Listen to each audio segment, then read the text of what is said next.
Greetings to all. So happy you could make it to tonight's event, A Constitutional Conversation. We would like to begin with Supervisor Snyder leading us in the Pledge of Allegiance. Please stand.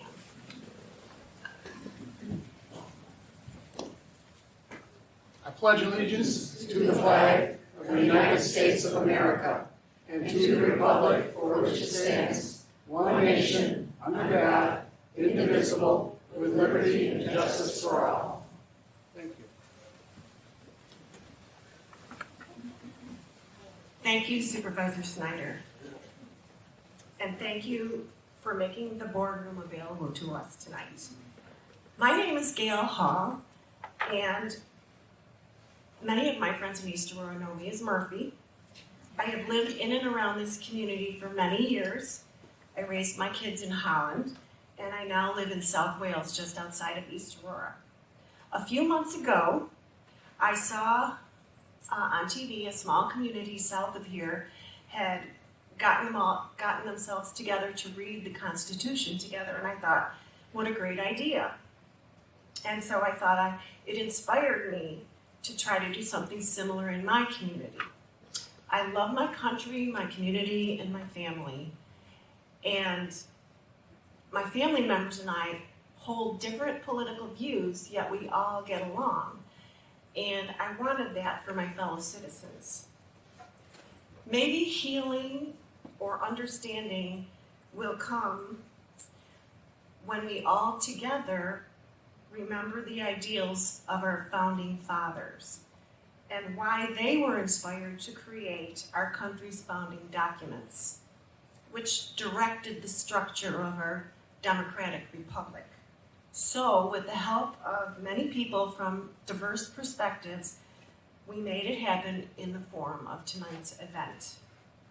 Before we begin, though, let's take a moment to acknowledge Veterans Day and show our appreciation to our veterans. Please stand if you are a veteran.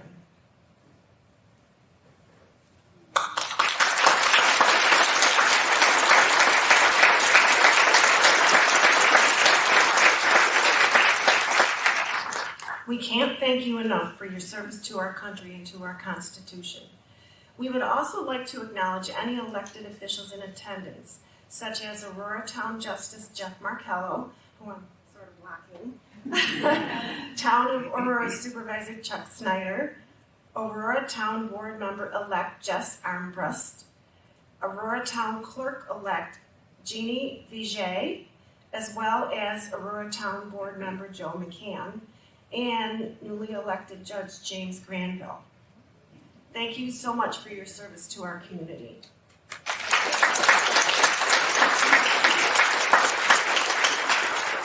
I'd also like to thank our volunteer constitutional readers. That would be Saxon Deck, a longtime community volunteer and small business owner, Rachel Francis, a retired teacher, author, and musician, Kim DePerno, co-owner of Elm Street Bakery right here in East Aurora, Sue Mentecki, Chief Program Officer for the Suburban Adult Services and a former board member of the East Aurora Boys and Girls Club, and Pat Welch, Chief of Police of East Aurora. In addition, Judge Markello and Supervisor Snyder will be readers. We are extremely grateful to Professor James Gardner, a Bridget and Thomas Black SUNY Distinguished Professor at the University of Buffalo. He is a highly regarded specialist in constitutional and election law.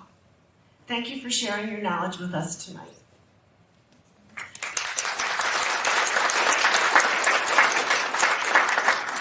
I personally like to thank the other members of the steering committee.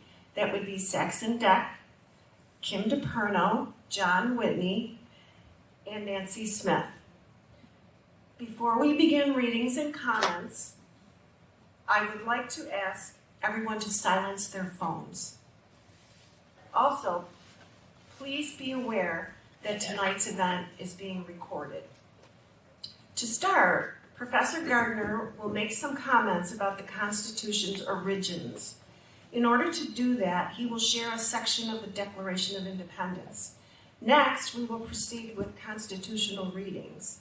The readers will read the preamble to the Constitution and sections of Articles 1, 2, and 3 of the Constitution.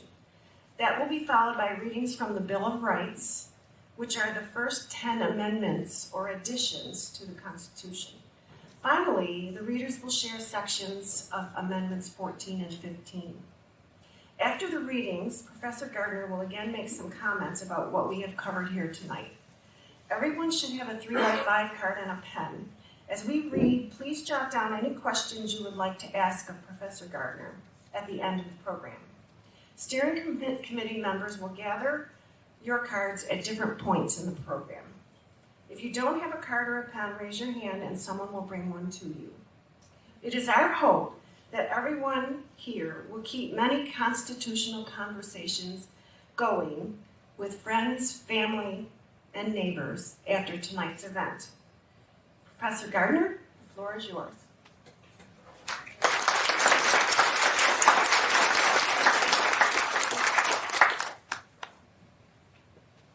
Thanks very much.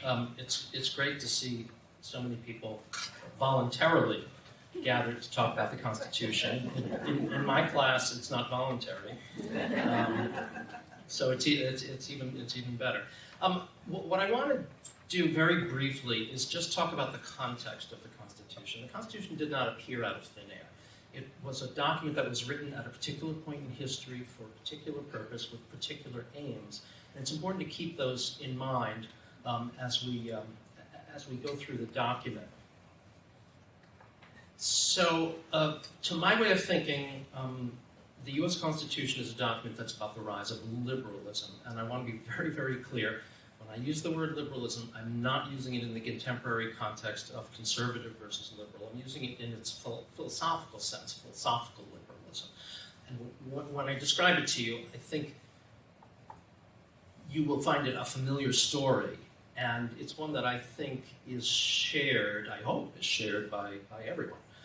I want to start with the medieval world. So in the medieval world, people did not understand the world as one which was in any way subject to control. The world was something given to them. It was given to them by God or by nature, and it was permanent, and it was enduring, and it operated on a set of unchangeable laws, and people entered and exited this world, and they had no impact on it whatsoever. It was permanent and enduring, and this was true of everything, not just the natural world, but also of human institutions. So if you were born into a monarchy, it was a monarchy because that's the way God wanted it, and God appointed the king, and the kings ruled by divine right.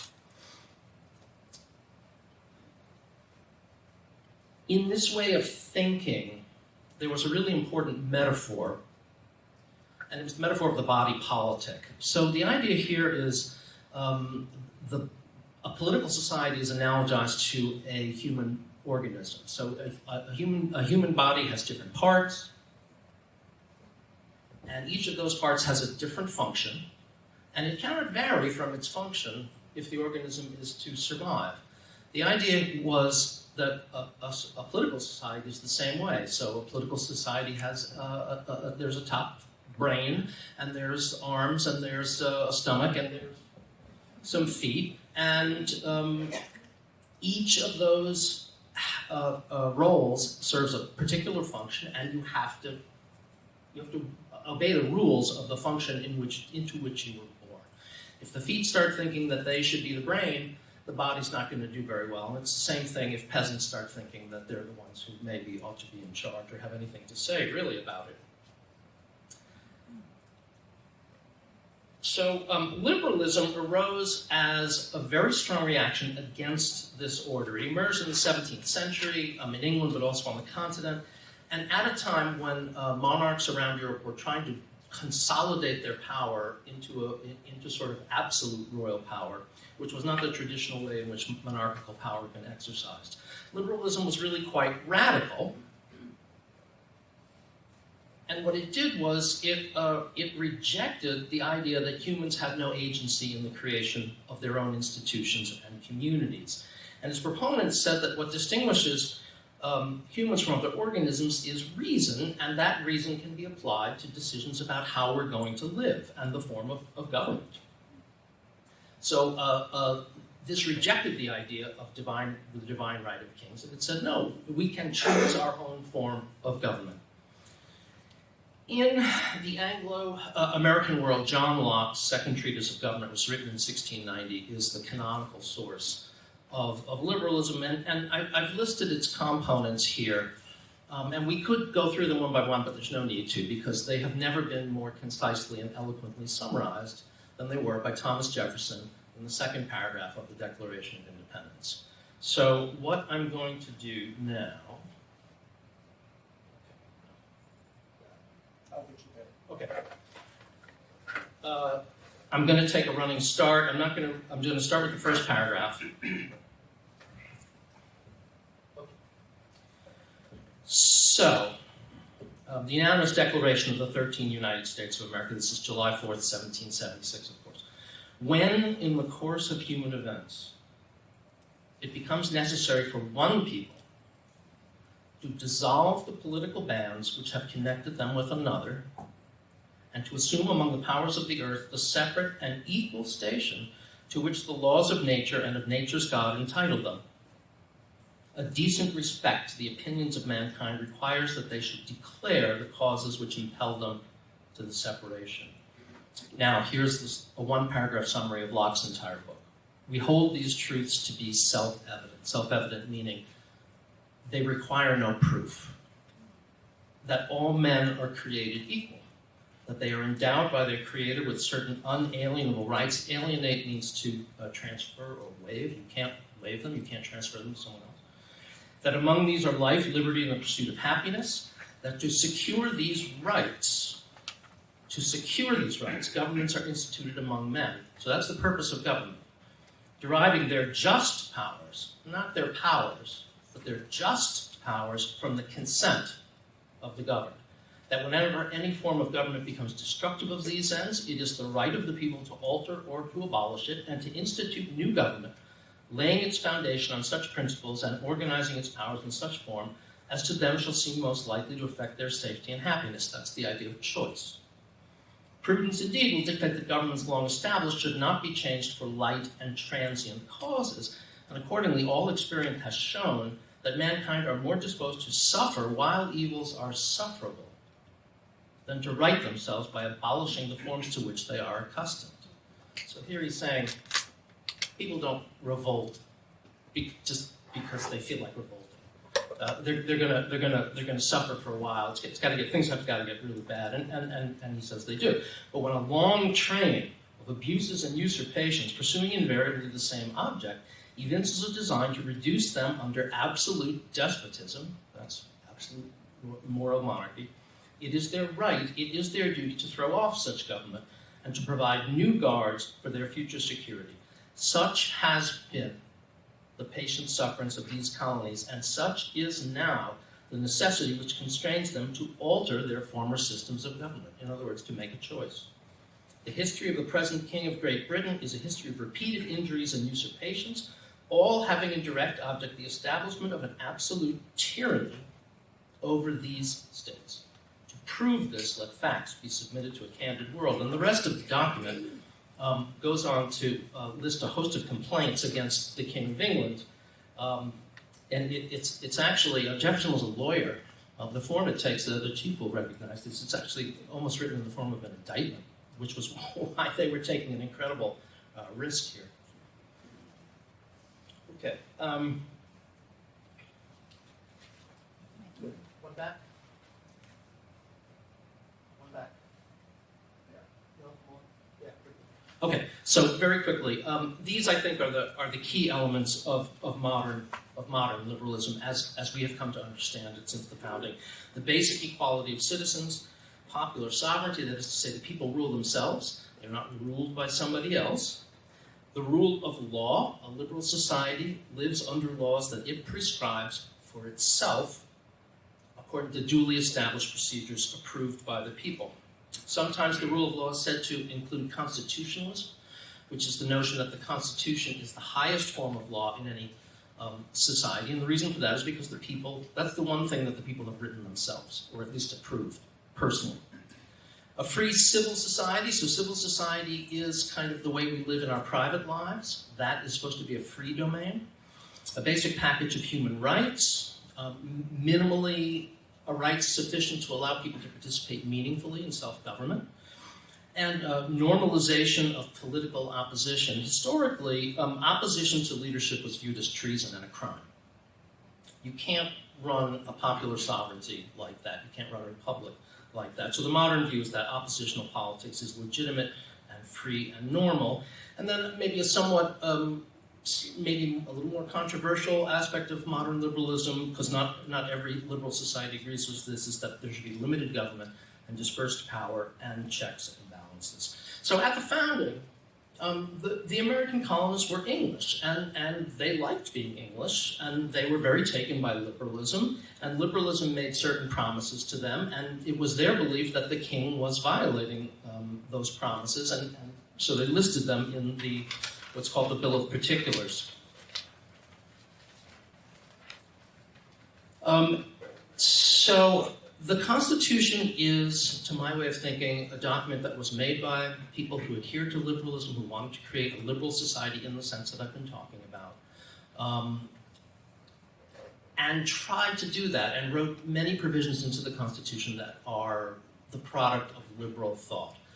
On the other hand, it is, I believe, an aspirational document in many respects, and compromises had to be made, and we'll encounter some of them as we go on. Anyway, there's a general context, and let's take a look at the document itself.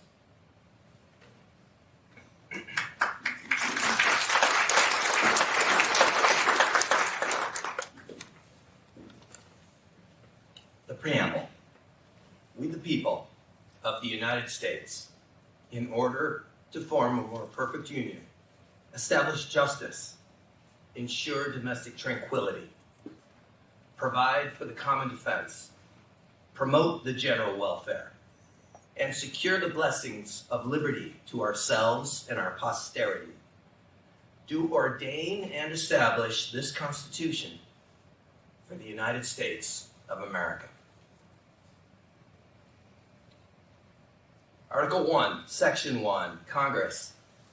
All legislative powers herein granted shall be vested in a Congress of the United States, which shall consist of a Senate and House of Representatives.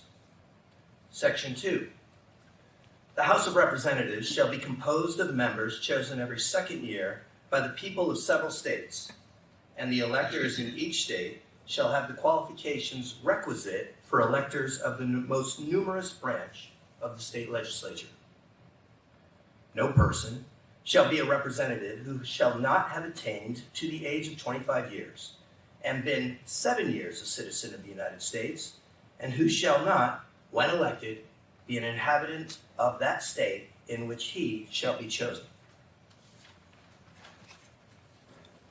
Representatives and direct taxes shall be apportioned among the several states, which may include within this union, according to their respective numbers, which shall be determined by adding the whole number of free persons, including those bound to service for a term of years, excluding Indians not taxed, 3/5 of all other persons. The actual enumeration shall be made within 3 years after the first meeting of the Congress of the United States, and within every subsequent term of 10 years, in such manner as they shall by law direct.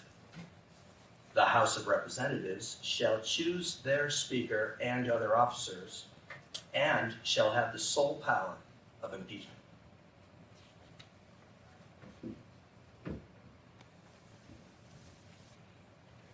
Section 3, the Senate. The Senate of the United States shall be composed of 2 senators from each state, chosen by the legislature thereof for 6 years, and each senator shall have 1 vote. No person shall be a senator who shall not have attained to the age of 30 years, and being 9 years a citizen of the United States, and who shall not, when elected, be an inhabitant of that state for which he shall be chosen. The Vice President of the United States shall be President of the Senate, but shall have no vote, unless they be equally divided. The Senate shall choose their other officers, and also a President pro tempore in the absence of the Vice President, or when he shall exercise the office of President of the United States. The Senate shall have the sole power to try all impeachments. When sitting for that purpose, they shall be on oath or affirmation. When the President of the United States is tried, the Chief Justice shall preside, and no person shall be convicted without the concurrence of 2/3 of the members present. Judgment in cases of impeachment shall not extend further than to remove from office and disqualification to hold and enjoy any office of honor, trust, or profit under the United States. But the party convicted shall nevertheless be liable and subject to indictment, trial, judgment, and punishment according to law. Section 4, Elections. The times, places, and manner of holding elections for senators and representatives shall be prescribed in each state by the legislature thereof, but the Congress may at any time by law make or alter such regulations, except as to the places of choosing senators. The Congress shall assemble at least once in every year, and such meeting shall be on the first Monday in December, unless they shall by law appoint a different day. Section 5, the powers and duties of Congress, that's going to be your homework. So you will be given a copy of this book, and you can read that at home. Section 6, rights and disabilities of members. No senator or representative shall, during the time for which he was elected, be appointed to any civil office under the authority of the United States, which shall have been created, or the emoluments whereof shall have been increased during such time. And no person holding any office under the United States shall be a member of either house during the continuance in office. Legislative process. All bills for raising revenue shall originate in the House of Representatives, but the Senate may propose or concur with amendments as on other bills. Every order, resolution, or vote to which the concurrence of the Senate and House of Representatives may be necessary, except on a question of adjournment, shall be presented to the President of the United States, and before the same shall take effect, shall be approved by him, or being disapproved by him, shall be repassed by 2/3 of the Senate and House of Representatives, according to the rules and limitations prescribed in the case of a bill. Section 8, powers of Congress. The Congress shall have power to lay and collect taxes, duties, imposts, and excises, to pay the debts and provide for the common defense and general welfare of the United States. But all duties, imposts, and excises shall be uniform throughout the United States. To borrow money on the credit of the United States.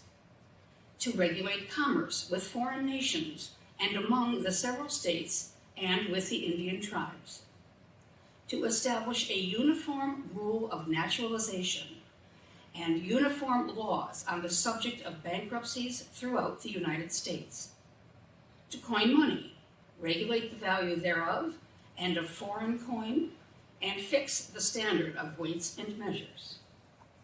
To provide for the punishment or counterfeiting the securities and current coin of the United States. To establish post offices and post roads. To promote the progress of science and useful arts by securing for limited times to authors and inventors the exclusive right to their respective writings and discoveries. To constitute tribunals inferior to the Supreme Court. To define and punish piracies and felonies committed on the high seas and offenses against the law of nations. to declare war, grant letters of marque and reprisal, and make rules concerning captures on land and water, to raise and support armies, but no appropriation of money to that use shall be for a longer term than 2 years, to provide and maintain a navy, to make rules by the government and regulation of the land and naval forces, to provide for calling forth the militia to execute the laws of the Union, suppress insurrections, and repel invasions, to provide for organizing, arming, and disciplining the militia, and for governing such part of them as may be employed in the service of the United States, reserving to the states respectively the appointment of the officers and the authority of training the militia according to the discipline prescribed by Congress, to exercise exclusive legislation in all cases whatsoever over such district not exceeding 10 miles square as may by secession of particular states and the acceptance of Congress become the seat of the government of the United States, and to exercise like authority over all places purchased by the consent of the legislature of the state in which the same shall be, for the erection of forts, magazines, arsenals, dockyards, and other needful buildings, and to make all laws which shall be necessary and proper for carrying into execution the foregoing powers and all other powers vested by this Constitution in the government of the United States or in any department or officer thereof. Article 2, Section 1. The executive power shall be vested in a President of the United States of America. He shall hold his office during the term of 4 years, and together with the Vice President chosen for the same term, be elected as follows. Each state shall appoint in such manner as the legislature thereof may direct a number of electors, equal to the whole number of senators and representatives to which the state may be entitled in the Congress. But no senator or representative or person holding an office of trust or profit under the United States shall be appointed as an elector. No person except a natural-born citizen or a citizen of the United States at the time of the adoption of this Constitution shall be eligible to the office of President. Neither shall any person be eligible to that office who shall not have attained to the age of 35 years and been 14 years a resident within the United States. In case of the removal of the President from office or of his death, resignation, or inability to discharge the powers and duties of the said office, the same shall devolve on the Vice President, and the Congress may by law provide for the case of removal, death, resignation, or inability, both of the President and Vice President, declaring what officer shall then act as President, and such officer shall act accordingly until the disability be removed or a President shall be elected. The President shall, at stated times, receive for his services a compensation, which shall neither be increased nor diminished during the period for which he shall have been elected, and he shall not receive within that period any other emolument from the United States or any of them. Before he enter on the execution of his office, he shall take the following oath or affirmation: I do solemnly swear or affirm that I will faithfully execute the office of President of the United States, and will, to the best of my ability, preserve, protect, and defend the Constitution of the United States. Section 2. The President shall be Commander-in-Chief of the Army and Navy of the United States and of the militia of the several states when called into the actual service of the United States. He may require the opinion in writing of the principal officer in each of the executive departments upon any subject relating to the duties of their respective offices, and he shall have power to grant reprieves and pardons for offenses against the United States, except in cases of impeachment. He shall have power by and with the advice and consent of the Senate to make treaties provided 2/3 of the senators present concur. And he shall nominate, and by and with the advice and consent of the Senate shall appoint ambassadors, other public ministers and consuls, judges of the Supreme Court, and all other officers of the United States, whose appointments are not herein otherwise provided for, and which shall be established by law. But the Congress may, by law, vest the appointment of such inferior officers as they think proper in the President alone, in the courts of law, or in the heads of departments. The President shall have power to fill up all vacancies that may happen during the recess of the Senate by granting commissions, which shall expire at the end of their next session. Section 3. He shall, from time to time, give to the Congress information of the state of the Union, and recommend to their consideration such measures as he shall judge necessary and expedient. He may, on extraordinary occasions, convene both houses, or either of them, and in case of disagreement between them, with respect to the time of adjournment, he may adjourn them to such time as he shall think proper. He shall receive ambassadors and other public ministers. He shall take care that the laws be faithfully executed, and shall commission all the officers of the United States. Section 4. The President, Vice President, and all civil officers of the United States shall be removed from office on impeachment for and conviction of treason, bribery, or other high crimes and misdemeanors. Article 3, Section 1. The judicial power of the United States shall be vested in one Supreme Court, and in such inferior courts as the Congress may from time to time ordain and establish. The judges, both of the Supreme and inferior courts, shall hold their offices during good behavior, and shall, at stated times, receive for their services a compensation, which shall not be diminished during their continuance in office. Section 2.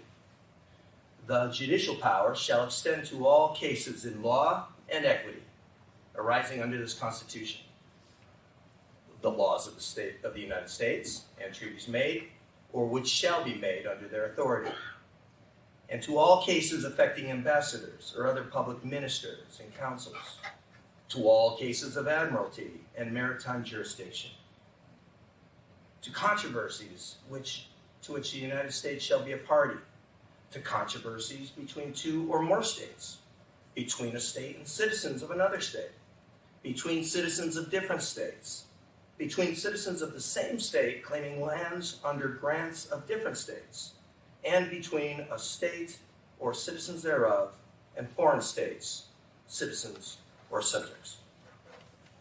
In all cases affecting ambassadors, other public ministers and consuls, and those in which a state shall be party, the Supreme Court shall have original jurisdiction. In all other cases before mentioned, the Supreme Court shall have appellate jurisdiction, both as to law and fact, with such exceptions and under such regulations as the Congress shall make. The trial of all crimes, except in cases of impeachment, shall be by jury, and such trial shall be held in the state where the said crime shall have been committed, but when not committed within any state, the trial shall be at such place or places as the Congress may by law have directed. Section 3. Treason against the United States shall consist only in levying war against them, or in adhering to their enemies, giving them aid and comfort. No person shall be convicted of treason unless on the testimony of 2 witnesses to the same overt act, or on confession in open court. The Congress shall have power to declare the punishment of treason, but no attainder of treason shall work corruption of blood or forfeiture except during the life of the person attainted. In the interest of time and consideration of our attention spans, Articles 4 through 7 are going to be our homework. we will continue on with the first 10 amendments to the Constitution, which collectively are known as the Bill of Rights. Our First Amendment. Congress shall make no law respecting an establishment of religion or prohibiting the free exercise thereof, or abridging the freedom of speech, or of the press, or the right of the people peacefully to assemble and to petition the government for a redress of grievances. The Second Amendment. A well-regulated militia being necessary to the security of the state, of a free state, the right of the people to keep and bear arms shall not be infringed. Third Amendment. No soldier shall in time of peace be quartered in any house without the consent of the owner, nor in time of war, but in a manner to be prescribed by law. The Fourth Amendment. The right of the people to be secure in their persons, houses, papers, and effects against unreasonable searches and seizures shall not be violated, and no warrants shall issue but upon probable cause, supported by oath or affirmation, and particularly describing the place to be searched and the persons or things to be seized. The Fifth Amendment. No person shall be held to answer for a capital or otherwise infamous crime unless a presentment or indictment of a grand jury, except in cases arising in the land or naval forces or in the militia, when in actual service in time of war or public danger. Nor shall any person be subject for the same offense to be twice put in jeopardy of life or limb. Nor shall he be compelled in any criminal case to be a witness against himself, nor be deprived of life, liberty, or property without due process of law, nor shall be private property be taken for public use without just compensation. The Sixth Amendment. In all criminal prosecutions, the accused shall enjoy the right to a speedy and public trial by an impartial jury of the state and district wherein the crime shall have been committed, which district shall have been previously ascertained by law, and to be informed of the nature and cause of the accusation, to be confronted with the witnesses against him, to have compulsory process for obtaining witnesses in his favor, and to have the assistance of counsel for his defense. The Seventh Amendment. In suits at common law, wherein the value in controversy shall exceed $20, the right of trial by jury shall be preserved, and no fact tried by a jury shall be otherwise re-examined in any court of the United States than according to the rules of the common law. Eighth Amendment. Excessive bail shall not be required, nor excessive fines imposed, nor cruel and unusual punishments inflicted. Ninth Amendment. The enumeration in the Constitution of certain rights shall not be construed to deny or disparage others retained by the people. 10th Amendment. The powers not delegated to the United States by the Constitution, nor prohibited by it to the states, are reserved to the states respectively or to the people.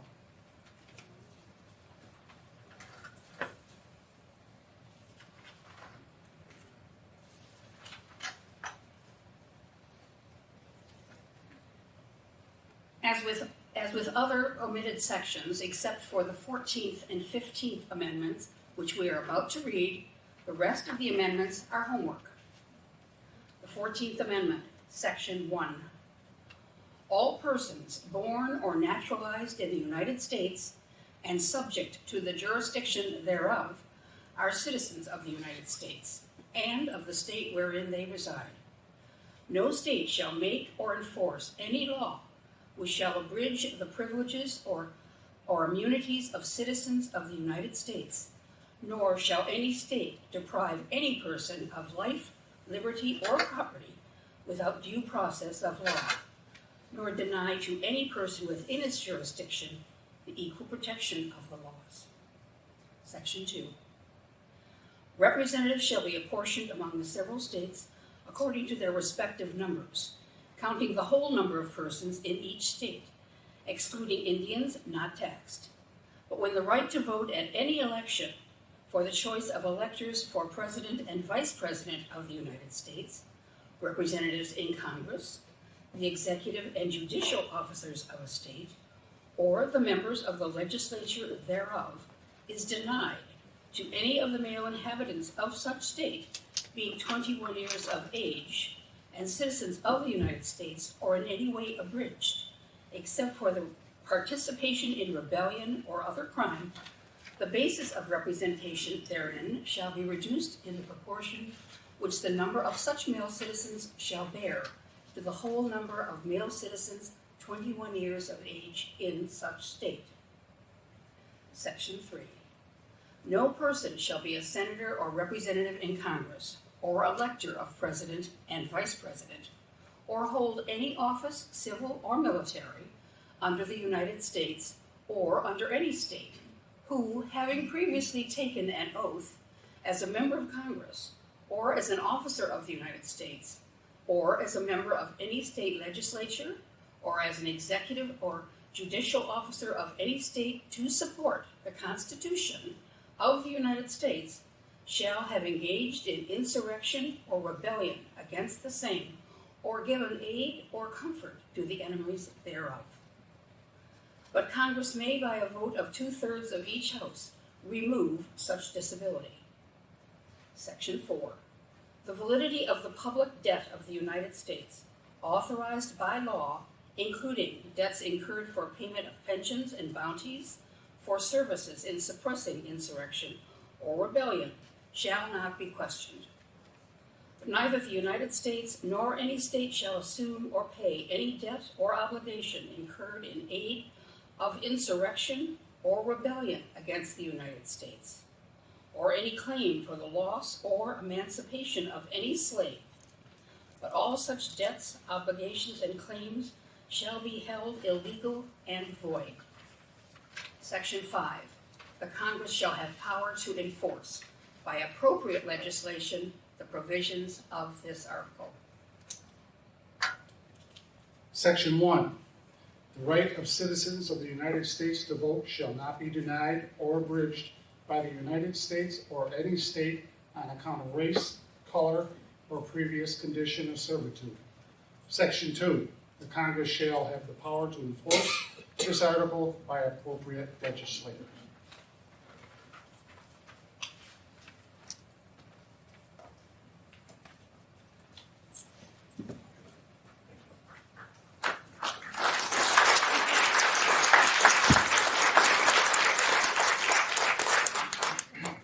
This microphone may be working. Gail's going to collect any questions that you may have. Hold them up. And Gail or someone else from the committee will gather them. But Right, we called it a couple minutes stretch break, and if you feel the need to do that, do so, and we'll come around and collect any cards that you may have. And then after the couple of minutes, we'll get the professor up here, and he can try to answer as many questions as possible.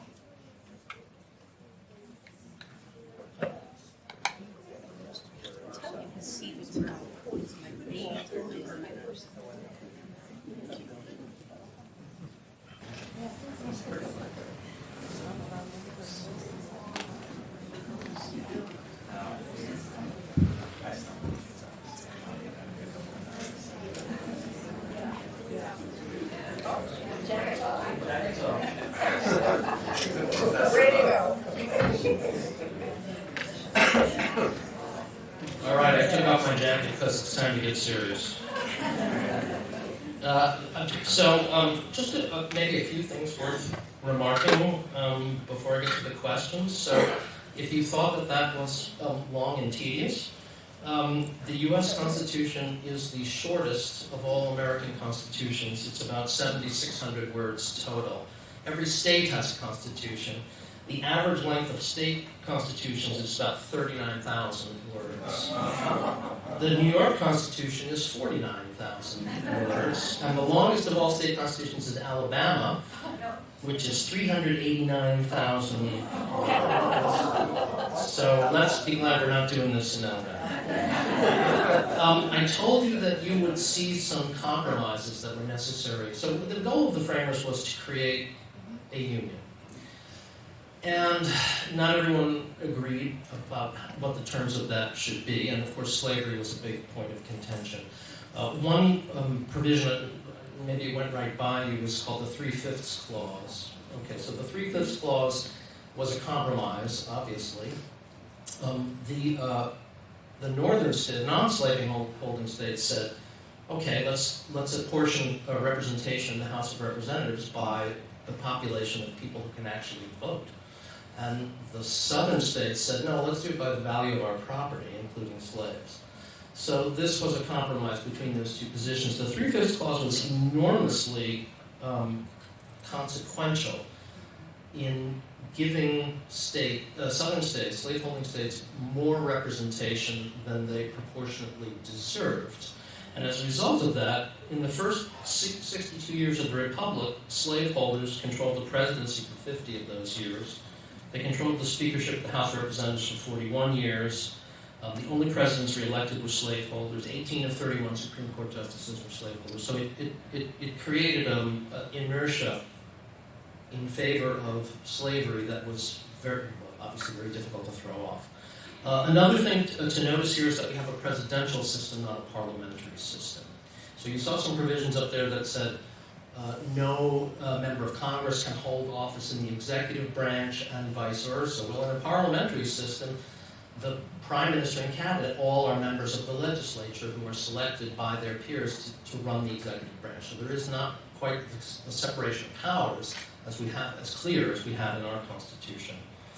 Maybe also worth mentioning is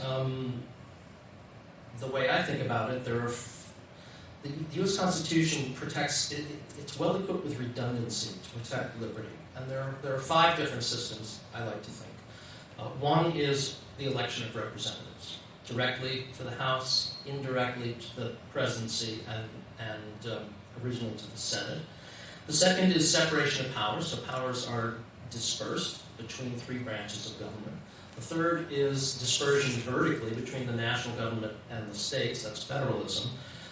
The fourth is a Bill of Rights, and the fifth is judicial review by an independent judiciary. So these are all redundant systems aimed at the protection of liberty.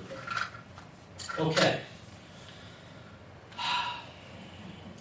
Is the U.S. a republic or a democracy? What is the difference between the two? That is a terrific question, and the framers answered it very emphatically. We are not a democracy. We are not a democracy. We do not engage, as citizens of the United States, we do not engage in direct self-rule. There's no provision in the U.S. Constitution for initiatives, for referenda, where the people vote directly on any measure. We're a republic, and in fact, in promoting ratification of the Constitution, James Madison wrote in a very famous paper that was circulated that one of the things that was so great about the Constitution was the complete exclusion of the people in their collective capacity.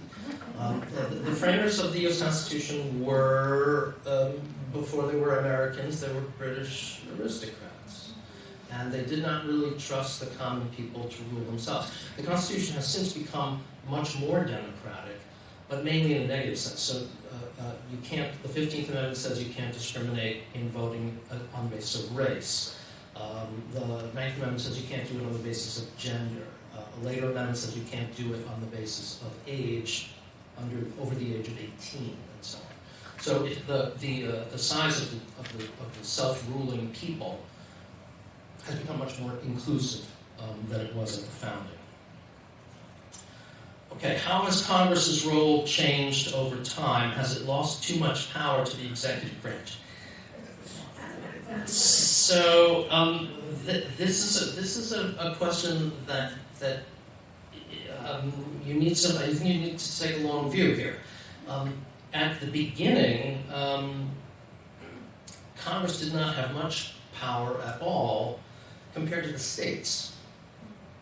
What happened over the course of, the Civil War dramatically changed the balance between federal and state power. But over the course of the 20th century, the challenges facing the country were very great. 2 world wars, the Great Depression, Civil Rights Movement, and as a result, power began to migrate to the national level from the state level, where Congress was the one exercising it. So the powers of Congress increased dramatically by the end of the New Deal. the powers of Congress increased quite dramatically over what they had been a century earlier. Now, we're in a phase where there is apparently some appeal to concentrating power in the executive, and Congress has the tools to fight that, but it doesn't seem to be doing that at the moment. So, the question is, like, how much power should Congress have? I think there's some people take the view that Congress is kind of a useless institution, and we need a powerful leader, a man of action who will not be inhibited by deliberation and stuff like that. So, it's an open question how much power Congress should have under the Constitution.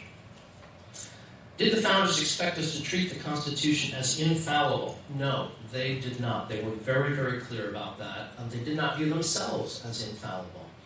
There was this interesting disagreement between Madison and Jefferson. Madison thought it was a good thing for constitutions to become venerated over time because that removes them from the area of politics. Jefferson said every constitution should have a sunset period of 19 years. And he came up with 19 because that was his, I guess in those days, that's how many years divided one generation from the next. And he said one generation should never be able to bind the next one. Every generation has to make its own rules. So they knew they were compromising. No, they did not view themselves as infallible. But they did provide for, we didn't read this provision, Article 5 permits amendment of the Constitution. How do or should we embody the Constitution in our daily lives? I think this is a really important question. I don't think there's a right answer to this question. We started off today with the Pledge of Allegiance, which is a Pledge of Allegiance to the Republic. When you pledge that allegiance, what are you pledging it to? My own view is that it's a collectivity. The philosophy of liberalism that I described to you earlier is one that holds that the only valid goal of government is the common good. So if you want to live according to the values of the Constitution, I think that's what you would pursue. You want to pursue the common good. People disagree about what the common good consists of, but that's politics. And that's why, I would say that's why we have a Congress with representatives from all over the country to debate exactly that.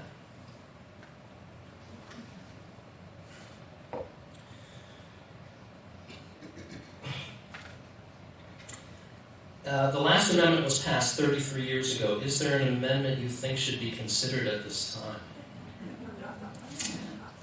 So, there's a lot to say there. The U.S. Constitution is one of the hardest constitutions in the world to amend. It requires supermajority approval of a measure in both houses and then ratification by 3/4 of the states. And the way things stand now, 3/4 of the states will never agree on anything, it seems.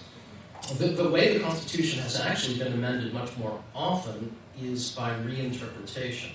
So, the Supreme Court changes its views about different things over time, and that affects the meaning. Is there an amendment that I think should be considered at this time? Well, my favorite complaint about the Constitution is the Electoral College. So I would be very happy to see that overturned in favor of direct popular election. Why do we have the Electoral College? We have the Electoral College because the framers did not trust the people to be able to pick a president. So what they envisioned was that, so what are the abilities of the common person, according to the founding generation? Not judges of policy, not that, or they're ignorant, they're uninformed, they don't know what we should do, but they do have one thing which is important, which is they're good judges of character. That's like your basic yeoman, I can tell who's a good person and who's not. And so the framers were willing to trust the people to identify the most virtuous and wise people in their own communities and send those people to the Electoral College to choose a president. What happened is political parties completely undermined this system, so that you couldn't become an elector unless you were already pre-committed to support a presidential candidate of a particular party. So that's a system that never worked. It's also anti-majoritarian, so that would be my number one candidate for amendment. Why are there so few rules regarding the behavior of Supreme Court justices? So this is also a good question. We saw a provision in Article 1, Section 8 of the Constitution called the Necessary and Proper Clause. The Necessary and Proper Clause allows Congress to make all laws which shall be necessary and proper for carrying into execution the foregoing powers. This is an extremely broad grant of sort of residual power, and it allows Congress to regulate the activities of other branches of government in addition to itself. So, for example, when Congress passed the Ethics in Government Act of 1978, regulating the ethical behavior of federal executive branch employees, it was using this power. Congress has power to regulate the affairs of the Supreme Court to some extent. They have done so they've established rules of civil procedure and rules of evidence that apply in federal courts. The reason that Congress has been reluctant, I think, to regulate more heavily is a matter of mutual deference and comity. In our system, each branch has its own sphere of influence, and each branch is rather sensitive to invasions of its own sphere, normally, to invasions of its own sphere of influence, and so I think they wanted to let the justices regulate themselves on the assumption that they would do so to the extent that was necessary.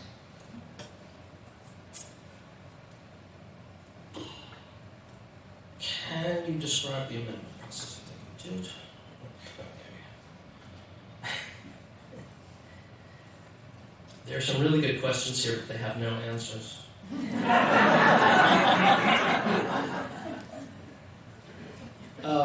14th Amendment, Section 1. Is it possible for this administration to take away birthright citizenship? No.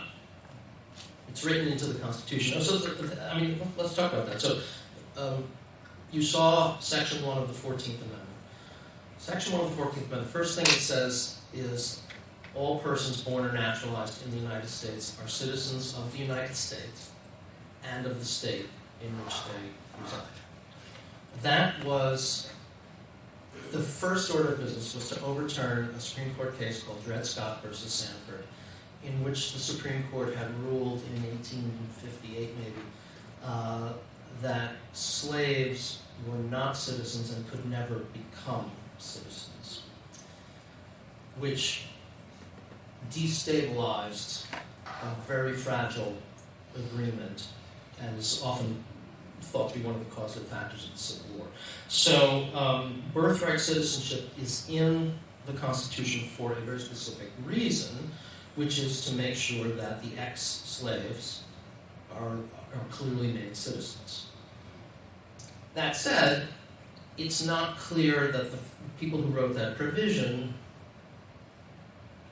contemplated that it would be used more often by immigrants.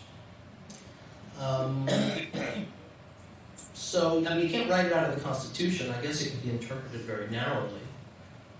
I'm sure we're going to see what the Supreme Court does. I don't know. The president, he says a lot of things and then he doesn't necessarily do them. Okay.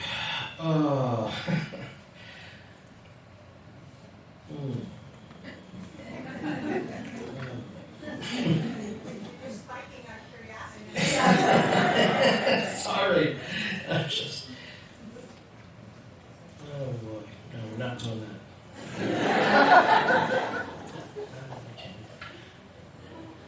What was the system of the 5 nations of the Iroquois Federation? I do not know the answer to that question. There is some historical disagreement about the extent to which the Iroquois Federation was looked to as a model of a federal state. When did they get the vote? When did Native Americans get the vote? When did Native Americans get the vote? That is a good question. I'm not sure the answer.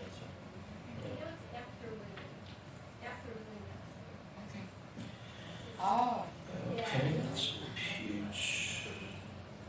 Oh dear. Voting shall not be denied or abridged. What does abridged mean? That's a good question. So the 15th Amendment says the right to vote shall not be abridged, denied or abridged on the basis of race, color, or previous condition of servitude. And what does abridgment mean?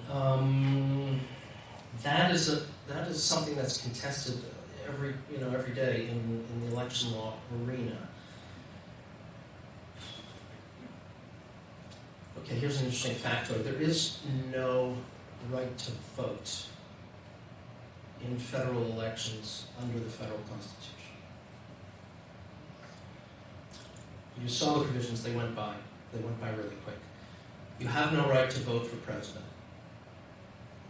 What Article 2 says is that electors shall be appointed in such manner as the state legislature directs.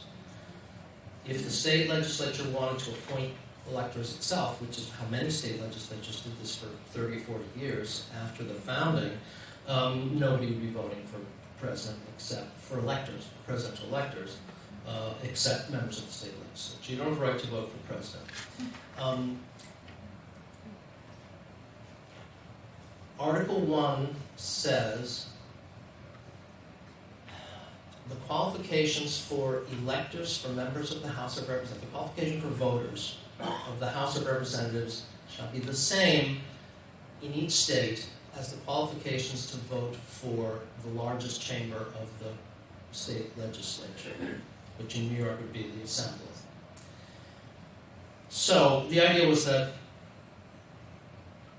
the federal government would not come in and create a class of voters that didn't already exist in a state. And so they basically, any right you have to vote for in federal elections is parasitic on your right to vote in state elections. If states decided to deny people the right to vote, then you wouldn't be able to vote for federal government either. And the same rule now applies to the Senate. The question of abridgment, so the question of the right to vote is adjudicated purely as a matter of discrimination. Am I being discriminated against unequal, usually under the Equal Protection Clause, sometimes under the First Amendment? And the things, so some things that have been held to violate the federal constitutional right to vote would be excessive candidate filing fees, outright denial of the right to vote, discrimination on the basis of race, stuff like that. Generally, states have quite a bit of latitude to determine their own electoral procedures. The frontier of litigation has moved toward more subtle kinds of restrictions. So, eliminating, reducing the number of polling places, not making them accessible,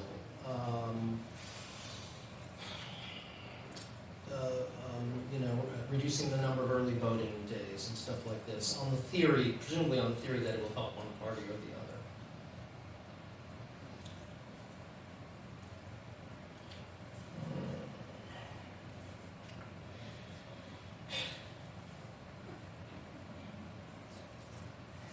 other. All right, well, okay, fine. Two in a row. With the advent of AI, should online misinformation be regulated, or would that be a dangerous precedent against free speech? And how do we balance free expression with protecting democracy from deliberate disinformation campaigns? I don't know. We have a brand new multidisciplinary research center at UB called the Center for Information Integrity, of which I'm a member, which is looking into this from every conceivable aspect. We're very fortunate to have on our faculty one of the world's leading experts on deepfakes, who has been working with a team to try and figure out how a reliable way to detect deepfakes compared to original truthful video. So, democracy depends upon the free exchange of information and ideas.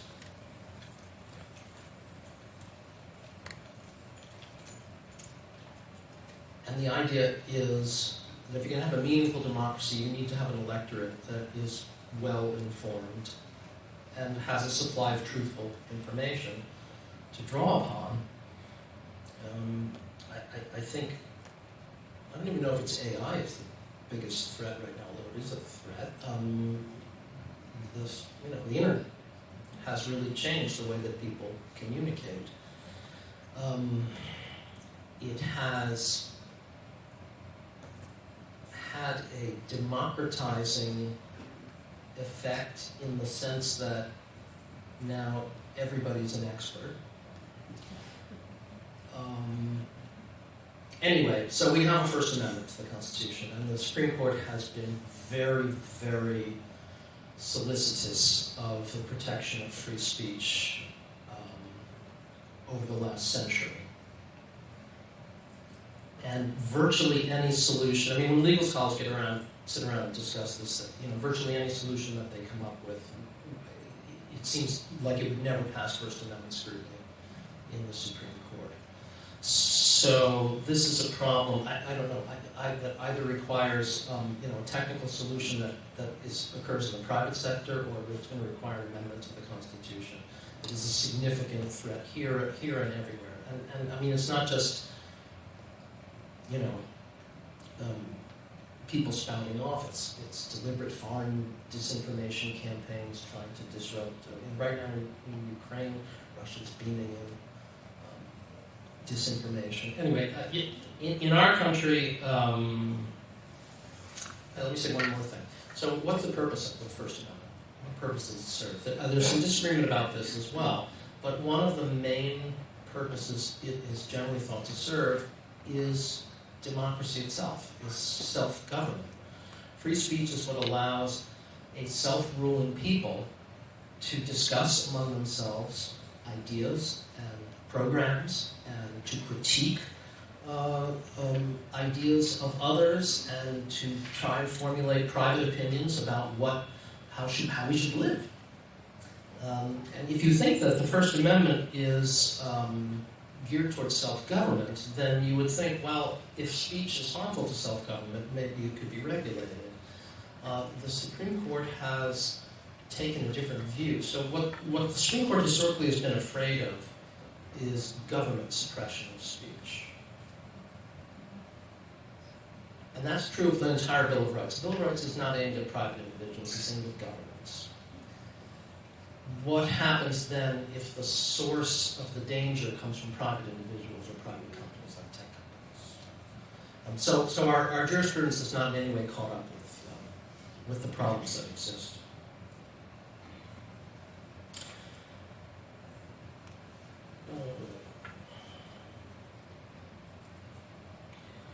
Where did the originalists of the court find in the Constitution that the president is immune from criminal prosecution for official acts? They've inferred that. So the Constitution, as long and tedious as it was for you to sit here and listen to small parts of it being read, the Constitution is actually very spare. And a lot of its meaning has to be inferred. And what are the sources of evidence about what the Constitution means? Well, the words are the number one source of evidence. But also the intentions of the framers is something we can look at. We can look at the historical context. We can look at past bodies of jurisprudence, some decisions of courts, and so on. So how to interpret the Constitution is a very contentious question right now. The Supreme Court held that the president is immune from criminal prosecution. It's based on an inference.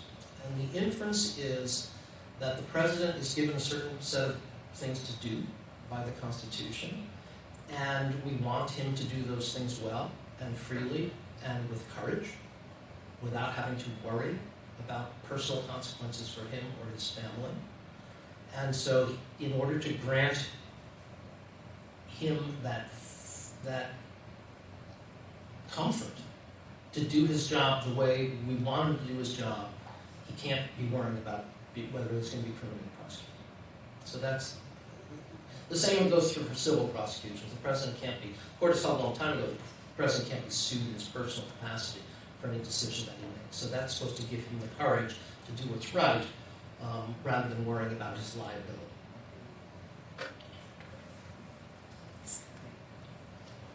How we doing? What do you want? What do you want to do? You got time? Okay.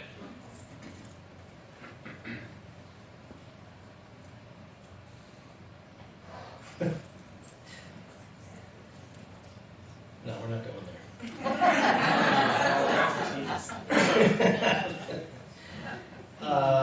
What recourse does the Supreme Court have when its rulings are not followed by the president? Yeah, this is a subject of lively debate among constitutional scholars right now. So historically, courts have the power to hold people in contempt. There's civil contempt, in which you could be fined. There's criminal contempt, in which you can be jailed. Other than that, so, I mean, there's a famous incident, or I don't know if this story is true or not, maybe it's apocryphal, but Andrew Jackson did not like a decision reached by the Supreme Court. And what he supposedly said was, John Marshall was the Chief Justice of the Supreme Court. He said, well, John Marshall's made his decision, now he can go enforce it. So, you know, I mean, what that tells you is the federal judiciary has to, in order to enforce its judgment, has to rely on the executive branch. And if the executive branch adheres to principles of the rule of law, they will do that. If the executive branch refuses to enforce an order of the Supreme Court, you know, maybe or a federal judge at a lower level, maybe the judge could hold an official in contempt. He could find that, the judge could find that official. You can do that in their personal capacity too, so they're paid out of their own pockets, not out of government money. People can be jailed. But then, you know, the question is, if a federal judge orders, I don't know, the Attorney General to be, you know, like, how is that going to work? That brings me actually to a subject that I wrote down in my notes, but here's a good occasion to raise it. So, a constitution is a piece of paper. And James Madison famously called the provisions in the Constitution parchment barriers. So they're just paper. What obedience to a constitution requires is not just obedience to its terms, but to a whole set of informal norms of behavior that are not written in the document, but which are assumed by it. So what do we assume in the Constitution? We assume that everybody's trying to achieve the same goals, we're all looking for the common good, everybody's acting in good faith. Everyone's committed to the system continuing in perpetuity, and so on. So the problem, if the executive does not obey orders of courts, is not so much one of who has the power to do what. It's a question of, are people adhering to the basic fundamental norms that undergird the rule of law in this country? If they're not, I don't know if there's that much that can be done, other than through the politics.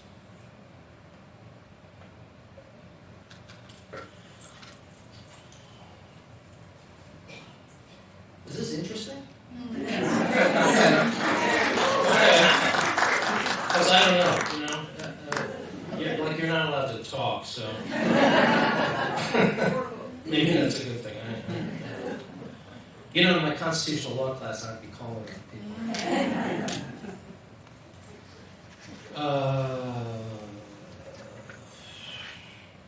Here's an interesting off-the-wall question.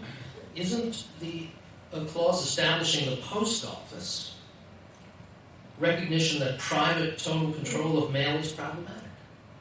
Yes. Yes. Congress was authorized to create a postal service system. It didn't have to.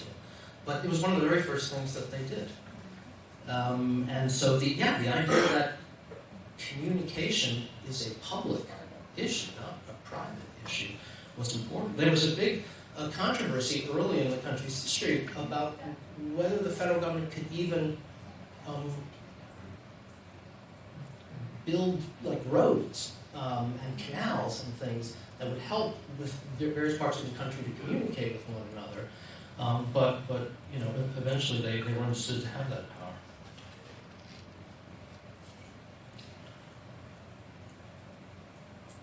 Okay, why not? What's happened to checks and balances? How did we not know our government would more resemble a house of cards than the solid foundation I thought it was? Yeah. So checks and balances. So the principle of checks and balances is one that is written into the Constitution, and the theory is that each power, so I've mentioned several times, power is dispersed, and that's intentional. And each power center will have an incentive to protect its own power against incursions by the others. So what our system actually contemplates struggle for power. Really, I think a perpetual one. And the idea is that each power center has enough power to protect itself, but not enough to conquer the other ones. And that's what keeps us in this equilibrium of liberty. So that was the theory, and it was well, as James Madison put it famously, ambition must be made to counteract ambition. He had I think, a very realistic view of human beings, which is that, people like power. They want, if they have it, they want more of it, and so we need to design a system in which there'll be possibility of pushback by other people who like their power too.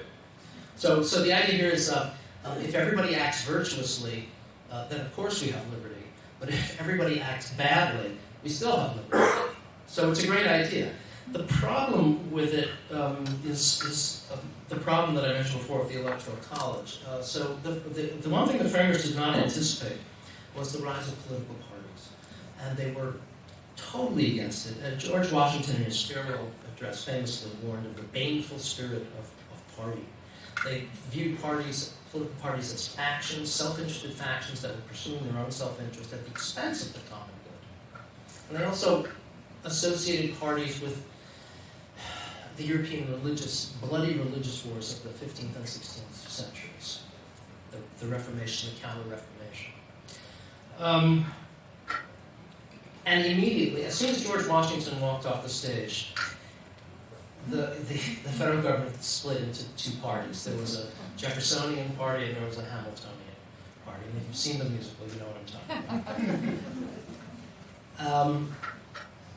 And what happened is that parties have the power to undermine the separation of powers. And it works like this. If the same party controls the presidency and Congress, those two entities are not going to struggle against one another. They're going to collaborate. And so, that's a situation that's a situation we've had in many periods in our history. It means that the federal government can act with great dispatch. So if you think about the New Deal period, Roosevelt's first 100 days, there were enormous, massive pieces of legislation produced by a Democratic president and a fully Democratic controlled Congress. And the same has been true during periods of Republican control. So that's what happened to checks and balances. It's been undermined by the party system. For a lot of our history, we've had different parties in control of the House and the Senate. And political scientists will say sometimes that they think that that's actually unconscious but deliberate by the American people, that we don't want to have a single party controlling both houses because it worries us. I don't find that very persuasive, but that's what happened to checks and balances. Okay.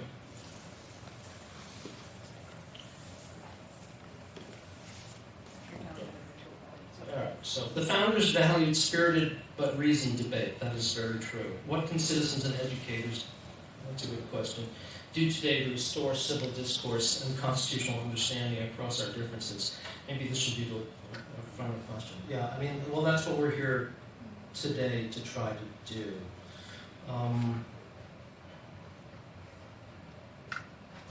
There are some theories about why discourse has become so uncivil lately. One has to do with the business model of internet media companies. They profit from your continued and lengthy attention, and they know that what gets and holds your attention is outrageous things. So that might be, alteration of the business model, which could be done by law, would be maybe a way to help damp that down. I don't know, take smartphones away from your kids, put your own smartphones away, come out in person and talk to other people. Those would be some of the things that I would mention. But so what I've mentioned the framers' disdain for the people. Thomas Jefferson said famously, if they are ignorant, the remedy is to inform their discretion, which is why he founded the University of Virginia. So maybe that's a solution that's perfectly consistent with our history. Inform their discretion. Thank you.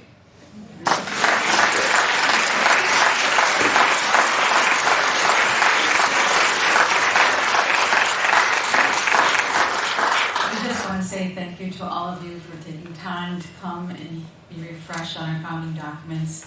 Thank you to Professor Gardner for saying yes and coming out to clarify things for us. Thank you to Gail for her awesome idea, and for the committee members that made it become a live event, and to all of our community members who are readers tonight.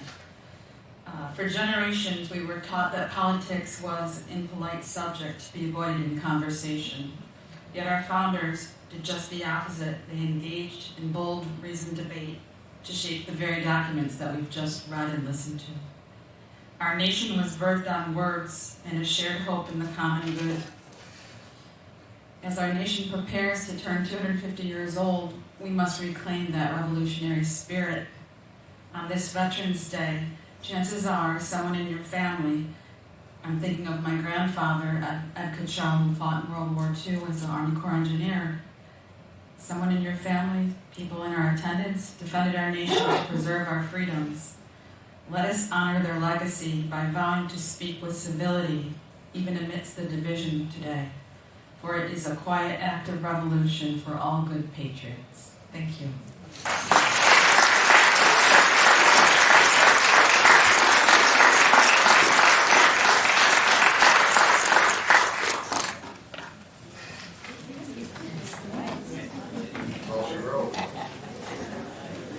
Some of us may continue our conversation at Wallerwine, so we're wondering.